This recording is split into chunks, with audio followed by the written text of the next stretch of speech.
அந்த பொண்ணை பத்தி தானே நினைச்சிட்டு இருக்க?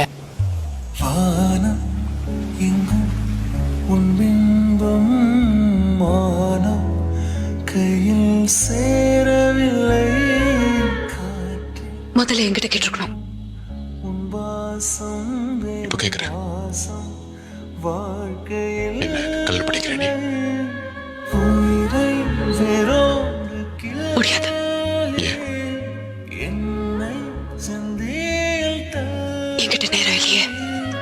எங்கே சென்றாயோ கள்ளே எனக்கு எல்லாத்தையும் பிடிச்சது உன்னோட கண்ணு. ஏன்னா நான் எவ்வளவுதான் தேடி பார்த்தாலும் உன் மனசு தெரிய மாட்டேங்குது. நமக்கு நடுவில் இருக்க தூரம் தான். அதனால்தான் சுவாசத்தை